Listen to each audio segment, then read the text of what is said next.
Let's talk to Lord Robert Haywood, Tory peer and pollster. Lord Robert, very good morning to you.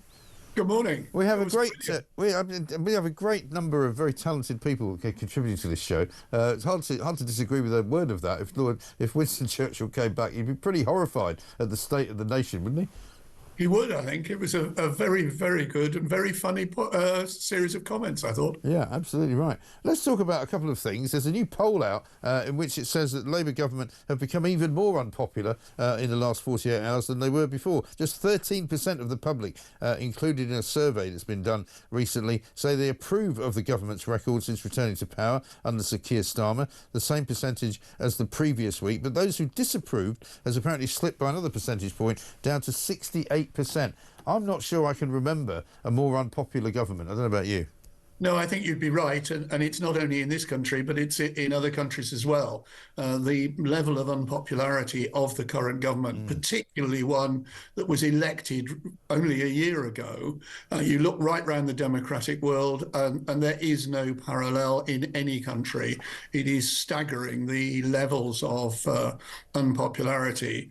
And being a cynic, which one has to be when spending one's time looking at numbers, is just who are the 13% yes. you just Well, I'm assuming they must be the final the final drubbings of the Labour Party, actually members of the Labour Party who haven't deserted to Jeremy Corbyn's lot, because even some Labour Party members and people who voted for Labour have now deserted them. Oh, yes, large numbers. I've got friends of mine. I do have friends who were members of the Labour Party, but nearly every single one of them has left. Right. It is extraordinary, isn't it? I mean, what do you think is the reason why this government is so unpopular? I mean, I've got my own theories, and I'd be happy to share them. I mean, I think that the duplicity, the hypocrisy, the lies, the untruths that they tell on a daily basis, I think has finally kind of got to the point where people just don't believe a word they say. I think the problem is, and I remember being interviewed by yourself and others at the time of the general election, and I identified that the Labour Party were putting forward a series of aspirations rather than plans. So they had very few specific plans, and it's taken them an eternity to try and introduce plans, and at the same time, they've hit all sorts of problems with the economy and the like.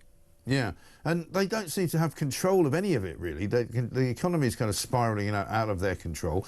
There's nothing that really Rachel Reeves can do in November that's going to make any difference, because every single sort of lever that they pull, if you like, has had the opposite effect of what they wanted it to have.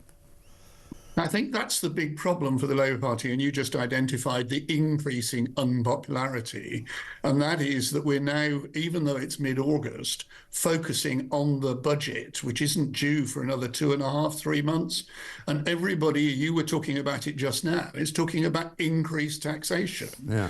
Therefore, people are just saying, oh, not another lot. And therefore, there's no question. I would be surprised if the level of unpopularity doesn't increase further. Yeah. And what does that mean then for a government in position? They're sort of in power or in office, but not in power, if you like. I mean, somebody said to me that Keir Starmer isn't really the Prime Minister anymore. He's just a bloke that lives in number 10 Downing Street.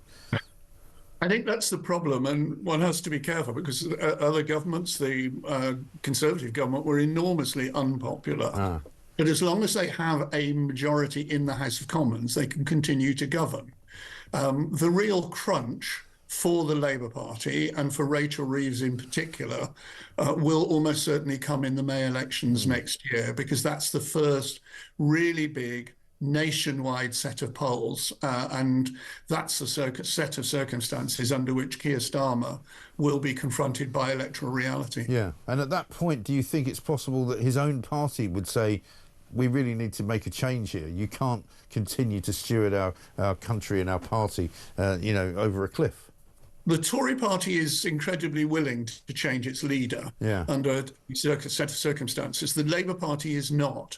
The last Labour leader who was forced out was Lansbury almost a century ago. Yeah. So the Labour Party don't change their leader. I've had discussions with friends of mine who are in the Labour Party, and their thoughts are that Keir Starmer will continue to lead as Prime Minister, and I respect their views, and certainly history points that way. Right. Final one to run past you. The House of Lords apparently has spent £9.6 million on a new door. Yeah, but the people listening to this show will be incredulous at that. They'll be like, what do you mean 9.6 million for a bleeding door? What's that all about? Well, it's a security door which was originally supposed to cost 6.1 million, and the authorities in the House of Lords wouldn't tell us what the cost was. They wouldn't tell us what the cost was. When they finally told us it was they said it was 9.6 million. But I've put a series of questions to the authorities, and they won't answer my question, because the reality is that they're hiding more costs over and above the 9.5 million. Right. And so how does a door actually cost that much money? I mean, okay, a security door, I get it. Presumably it has to be blast-free or something like that, or blast-proof, and it has to be, you know, secured to the point where nobody can break through it and all of that. But come on, I mean, 9.6 million. Well, it's put into a building of historic interest, and there are all sorts of complexities.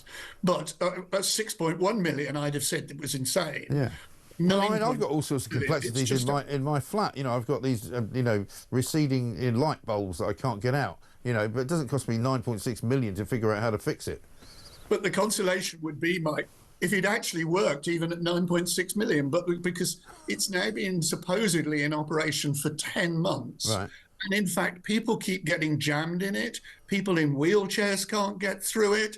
If you've got luggage and you touch the door, it jams. So what do we have? We actually have security guards pushing the buttons and operating for us. And it's absolute public disgrace. And I'm determined to get to the bottom of what actually cost all this money. Yeah. Well, I wish you a lot of luck with that, because I think we are entitled to know, as the taxpayers, I think, as to what they're doing with the money. Lord Robert Haywood, good to speak to you, Tory peer and pollster. Amazing, isn't it? 9.6 million. And then they go, oh, actually, yeah, it's gone up a bit. It was going to be 6, but, you know, there's an extra 3.9 million has been added on now because we didn't expect there to have to be a door that opened or something. I mean, it's ridiculous, isn't it? These people live in a gilded world of complete and utter madness.